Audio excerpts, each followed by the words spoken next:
Iya, pegang dulu. Boleh, apa? Jadi Pak Kapolda, kami semua dan di sini sudah tahu, merasakan ya bagaimana seorang ibu. Hanya kasus yang kemarin itu berharap ibu ini juga cepat, karena terus terang aja Pak, ini saya sih sebenarnya tidak mau nyinggung soal etnis apa yang dibawakan tadi oleh Pak Sujiwo, tapi seluruh tokoh-tokoh Madura itu pada nelpon, nanya kepada saya, ini bagaimana? Apa tindakan Polda, apa tindakan Mabes, apa tindakan polisi, kok kurang cepat? Baik, kalau begitu saya akan mencoba untuk ada pendekatan. Saya kira memang tidak segampang untuk menangkap, harus ada proses dan proses. Saya mencoba untuk pendekatan begitu kepada tokoh-tokoh Madura. Tidak perlu saya sebut, banyak sekali lah Pak. Tokoh Cakung itu sampai Cilincing semuanya itu sampai Priuk Pak. Telepon semua Pak. Makasih Pak. Jadi harapan saya Pak cuma satu, Polda, Mabes harus bisa. Bukan cuma masalah kasus yang Soleh almarhum, tapi saya kira harus masalah geng motor ini harus sudah diselesaikan semua. Itu yang paling penting Pak. Supaya tidak ada korban yang lain Pak. Saya pikir itu aja Pak. Ya, Bu Nasrul. Ya, terima kasih. Saya membahas dua hal. Pertama terkait law enforcement, yang kedua. Boleh, apa? Jadi Pak Kapolda, kami semua dan di sini sudah tahu, merasakan ya bagaimana seorang ibu.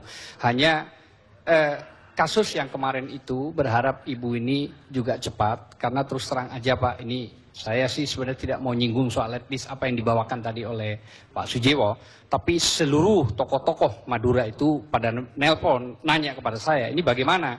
Apa tindakan Polda, apa tindakan Mabes, apa tindakan polisi, kok kurang cepat? Baik, kalau begitu saya akan mencoba untuk ada pendekatan. Saya kira memang tidak segampang untuk menangkap, harus ada proses dan proses. Saya mencoba untuk pendekatan begitu kepada tokoh-tokoh Madura. Tidak perlu saya sebut, banyak sekali lah Pak. Tokoh Cakung itu sampai Cilincing semuanya itu sampai Priuk Pak. Telepon semua Pak. Makasih Pak. Jadi harapan saya Pak cuma satu, Polda, Mabes harus bisa. Bukan cuma masalah kasus yang Soleh almarhum, tapi saya kira harus masalah geng motor ini harus sudah diselesaikan semua. Itu yang paling penting Pak. Supaya tidak ada korban yang lain Pak. Saya pikir itu aja Pak. Ya, Bu Nasrul. Ya, terima kasih. Saya membahas dua hal. Pertama terkait law enforcement, yang kedua terkait geng-geng motor itu. Pertama, kita harus melakukan peninjauan terhadap peraturan perundang-undangan. Apakah peraturan perundang-undangan kita sudah cukup memadai dalam mencegah terjadinya timbulnya geng motor? Misalnya undang-undang lalu lintas sekarang apakah tidak cukup memadai bagi kepolisian digunakan sebagai alat untuk mencegah itu. Nah, yang kedua, kita mungkin membutuhkan satu dasawarsa lagi agar polisi kita dapat berdiri tegak, tegas dan equal dalam memperlakukan kejahatan yang dilakukan oleh sipil dan kejahatan yang dilakukan oleh militer. Sehingga seperti sering kita dengar, polisi sebenarnya dapat mengusut kasus-kasus perampokan atau kejahatan-kejahatan yang dilakukan oleh sipil, sekitar 90% bisa tuntas. Tapi kalau yang dilakukan oleh non-sipil, polisi berhenti di depan barak. Mudah-mudahan ke depan ada pengertian, saling pengertian antara pimpinan kepolisian, pimpinan TNI, agar bekerjalah tidak lagi melihat kepentingan sektoral, tapi bekerja untuk kepentingan bangsa dan negara. TNI harus legowo melepaskan Polri. Polri pun jangan terlalu cepat arogan berdiri di depan TNI, sehingga kepentingan bangsa dan negara ini terjaga. Nah, kemudian hal lain saya ingin katakan juga, pembahasan RUU pengadilan yang terkait dengan koneksitas, ya. Ini DPR jangan lama-lama menuntaskan itu, Bang Ruhut. Jangan juga banci dalam merumuskan pasal-pasal. Perlu penuh akomodir kepentingan TNI, perlu penuh akomodir kepentingan polisi, sehingga nggak jelas, nggak tegas.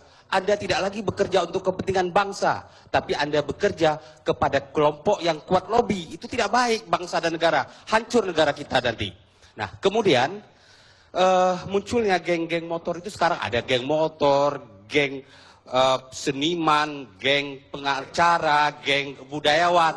Nah, ini saya berpikir, kalau penjahat bisa menyusup ke dalam geng-geng tersebut, kenapa aparat negara intelijen tidak bisa menyusup sehingga bisa memberikan warna kepada geng-geng tersebut?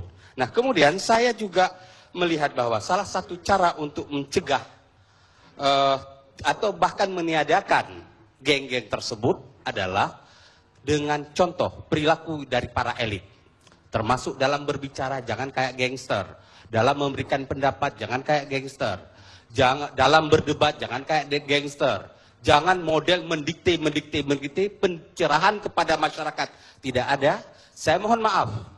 Misalnya dalam kegiatan dialog Jakarta Lawyers Club atau Indonesia Lawyers Club ini, jangan kita biarkan timbulnya perilaku gangster untuk ke depan.